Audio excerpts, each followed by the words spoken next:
No, Scuttle, no! This is not a dingle hopper. This is truly a fork.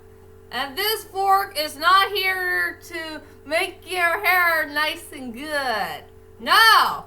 This is something we gotta use when we eat our food. Scuttle, please, you need to understand, this is a fork, not a dingle hopper. Come on, man. Lighten up, will ya? Oh, hi, ladies and dudes. This is Rebecca LaBarkley, aka BoobUp197. This is my review for today. And today's review, ladies and dudes, well, I better go ahead and celebrate the 30th anniversary of one of the most popular Disney films of all time. And here is this wonderful movie right here. So for my next movie review is The Little Mermaid. And yes, this wonderful movie was based by a book by our dear beloved Hans Christian Andersen. And yeah, you could say this storyline is way more different than the original book. I think I rather prefer this movie than the one that Hans Christian Andersen made, since Hans Christian Andersen's storyline is going to be a little bit different than the one in this film. So, anyway, without further ado, let's go ahead and celebrate the 30th anniversary of this wonderful movie. So, for my next movie review is The Little Mermaid. And all I could say about the main plot of the story is it's a story about a young mermaid girl named Ariel. She had a very important dream. Her dream is all about going up there in an unknown land that she had never seen before. That is way different than under the sea. And yes, she began to fall in love with this beautiful, handsome prince named Eric, a guy who loves the sea so much, and he had a really cool dog named Max. The dog who discovered Ariel right away. And yeah, there's going to be a whole lot of chaos going on with the sea witch named Ursula, and she's going to use Ariel as some type of bait so she can go after her daddy's kingdom. And there's a lot of things going on here and there in the film that's way too hard for me to explain. So, that is my whole entire plot of one of the most greatest Disney films of all time, The Little Mermaid. And I guess everybody wants to know is, what the heck do I think about this movie? Well, to tell you the truth is, ladies and dudes, I love this movie. It became one of my childhood favorites. And it's still my favorite film, even to this day. I mean, it had a great storyline, has very good, likable, or memorable characters. The animation is so darn beautiful. The songs were the best parts about the movie for me. And I really did enjoy the score. And I also love the character designs as well. I mean, there's a lot of positive things I really did enjoy about this film. And yes, thanks to this movie, it did save Disney. And this is where the Disney Ramazon thing began. Yeah, thanks to The Little Mermaid, it did begin the Disney Ramazon thing. And it became one of the best. But I think I have a little tiny weak point of this film. Just a little bit, but I will tell you that in a moment. So, let's head on to my strongest points and the weakest points of The Little Mermaid. I will say for the strongest points for this movie is the songs. I frickin' love the songs. The songs are so darn well done. I love all of them. But I'd rather go with the two songs that deserves to be the best parts about the film. One is Under the Sea, and the other is Kiss a Girl. I just can't tell which song I like the best. And yes, they were both sang by our dear beloved crab named Sebastian. And I freaking love Sebastian. Sebastian is one of my most favorite characters in the whole entire movie. He's fun, he has full of personality and attitude, and I really like a crab who could sing. Yeah, I would love to give Sebastian a great high five. So yeah, my most strongest point in the whole entire movie is the songs. And before I can head on to the weakest points for the movie, I will tell you about a few interesting fun facts that you did not know about The Little Mermaid, and it was by Hans Christian Andersen. Out of all the books that he ever made, from Thumbelina to Tom Thumb to The Ugly Duckling, whatever story that he wrote down for all these years, The Little Mermaid is truly his most favorite book of all. One of the most famous books that he had ever written. And The Little Mermaid was also based by his life as well. You know, what type of life that he had been through for all these years. Something that'll be way too hard for me to explain. And another interesting fun fact you should know about The Little Mermaid that's way more different than the Disney version. You could say it's a little bit dark and a little bit edgy.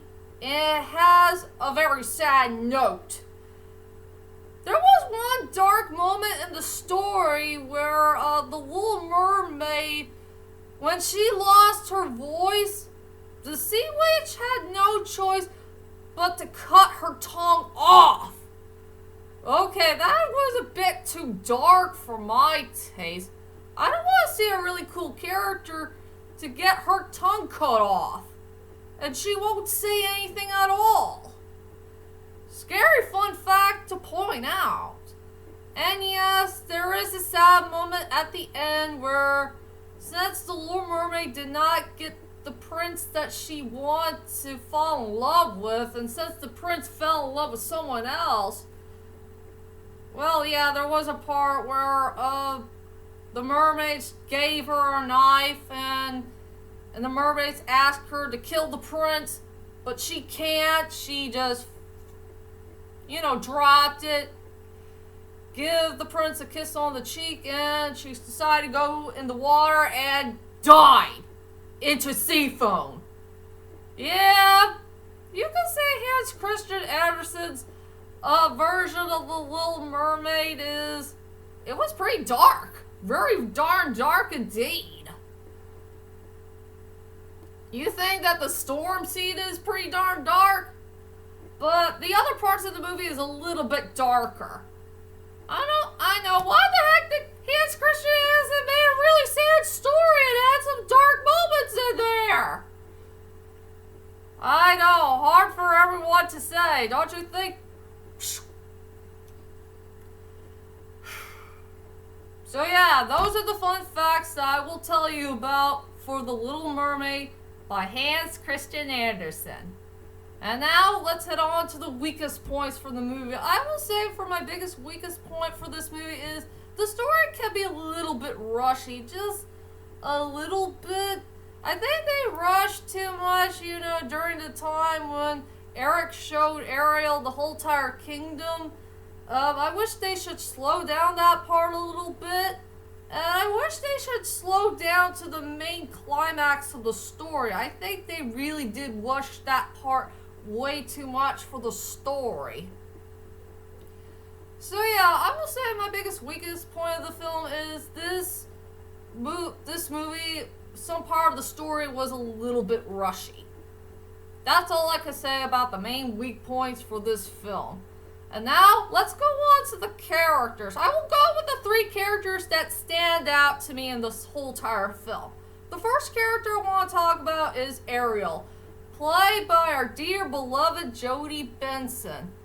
And I freaking love Jodie Benson. She had a most fantastic, wonderful voice. And an interesting fun fact about her is she does have red hair in real life. I mean, she's a really cool red-headed lady who played a red-headed character. So that's how they got the idea for Ariel, is her red hair. And I freaking love Ariel. She's a really cool character. I really love her storyline. I love her personality, and I love her attitude. And I really love her voice. Her voice sounds very, very lovely. And she could sing so darn perfectly for a part of that world and a part of your world. Yeah, that's very lovely. And yes, and another interesting fun fact about the voice actress who did Ariel, she did reprise her role so many times. She did it for the sequel, for the Little Mermaid 2, Return of the Sea. She did reprise her role for the Kingdom Hearts saga and also the Little Mermaid, the TV series. And yeah, she did play Barbie for the Toy Story saga. And she also made a live-action cameo appearance in Enchanted. She played one of the main male character's friends who worked at the office. Man, that's a lot of fun facts to be found with this really cool lady. So yeah, Ariel, she's a really cool character overall. The second character I want to talk about is Sebastian, played by Samuel Wright. It's hard to pronounce his first name, but I got his last name right. I freaking love Sebastian. He's such a fun and interesting character. I mean, I love his storyline, I love his personality, I love his attitude, and I really love those 2 songs that he did for Under the Sea and Kiss a Girl. He's just a fun and interesting character. And he's just a very talented crab. I would love to give this little crab a nice high five. High five, little guy. Well, if you ever become one of my parts of my movie review, if you know what I mean. So Sebastian is a cool character overall. I gotta give it 2 thumbs up. And the final character I want to talk about is that really cool French chef. I freaking love that French chef. I don't know who plays him, but he's another good, fun, interesting character I fell in love with in this film. I love his personality. I love his attitude. He has a really cool French accent, and he's trying really hard to take Sebastian down to the count. It was funny, it was hilarious, and I really love that song that features in a French accent. Bonjour. I can speak French just a little bit, not that much. Oh yeah. The French chef is a really fun, interesting character, but I know he had a little short role in the film, but I don't care. He's one of the best parts about the film as well. And those are all the things I want to say about characters. And now, let's head on to my final thoughts of The Little Mermaid. Overall, The Little Mermaid will always be one of the most greatest Disney films of all time, period.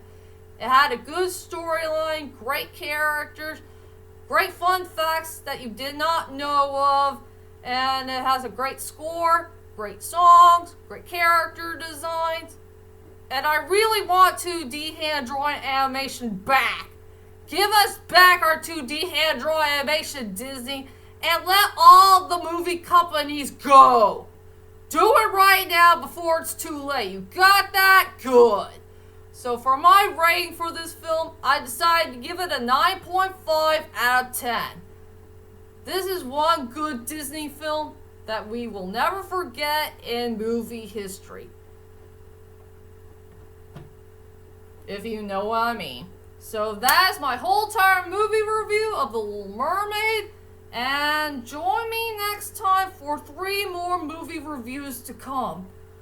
2 of them are the Liam Neeson films, and the other is a movie that Liam Neeson's not going to be in. For the 2 Liam Neeson films, I gotta check out Ordinary Love. I hope and pray it'll come out in my theater soon.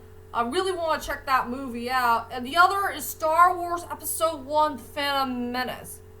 And the other film that Liam Neeson is not going to be in is Star Wars Episode 9, The Rise of the Skywalkers. So be prepared for the last 3 movie reviews I'm going to do for this year. And I'll see you guys later, and sayonara.